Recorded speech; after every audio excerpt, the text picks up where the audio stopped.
They say money changes people. I say money unmasks them.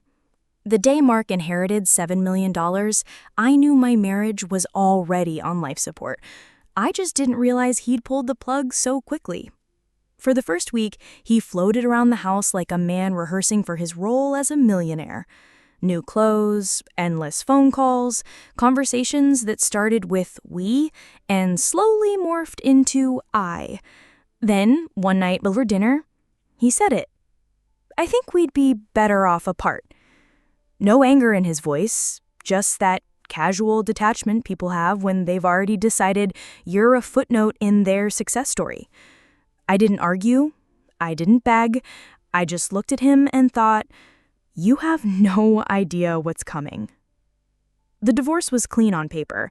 He kept the inheritance, but my lawyer made sure I walked away with a nice chunk from shared expenses. Not life-changing money, but enough to fund the first phase of my plan. Step 1, I opened a bakery. And not just any bakery, the kind that gets whispered about. Cozy, beautiful, Instagram perfect. I poured my energy into it until people weren't just buying cakes, they were buying into me. Step 2, I paid attention. Through mutual friends and quiet networking, I learned about Mark's new business ventures. They were flashy, over-leveraged, and built on his blind trust in people who smiled the right way. And he was bragging about opening a gourmet dessert chain to compete with local bakeries. Step 3, I slipped in. Not directly, I'm not stupid. I hired a consultant who was also a friend from culinary school. She applied for a job as his head pastry chef, got in, and fed me just enough information to know exactly where to hit.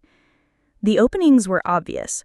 Overpriced suppliers, questionable lease agreements, social media campaigns that looked expensive but tanked ROI, and a menu that would make even the most indulgent foodie raise an eyebrow at the prices. So, I did what any good baker would do. I baked.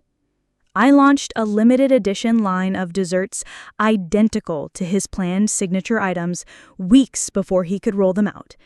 Half the price, better quality. My customers went wild, and by the time his grand opening hit, the buzz had already been stolen. His stores opened half empty. Within 6 months, the investors pulled out. Within a year, the gourmet dessert chain was gone. The first time he came back to my bakery, I almost laughed.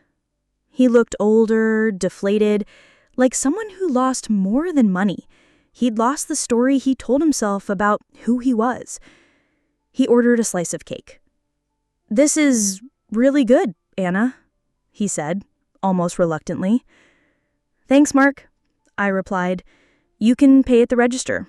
"Oh, and I think you'll like our new flavor. It's called 7 Million Reasons." He didn't ask what was in it, but I'll tell you, it was layers of rich chocolate, dark espresso, and just a little pinch of salt, because nothing makes sweetness stand out more than the taste of something better. And every time I slice one of those cakes, I smile, because some people think revenge is served cold. I prefer mine with buttercream. 2 years later, my bakery had 4 locations, a cookbook deal, and a waiting list for wedding cakes that stretched 6 months out. People called me the dessert queen of Boston. Every so often, Mark would walk past one of my shops. He never came in anymore. Maybe he couldn't stomach the smell of success that wasn't his. Or maybe he knew that every customer laughing inside was a reminder of what he'd thrown away. I kept the first dollar I ever made framed in my office. Next to it, I kept something else. A tiny silver yacht charm. It wasn't worth much, but it made me smile. Because to me, it wasn't a yacht. It was a sinking ship. And the best part? I didn't just survive him. I outgrew him. Now, when I think back to that night he said we'd be better off apart, I agree. We were. I got my life back. And he got, well, 7 million reasons to regret it.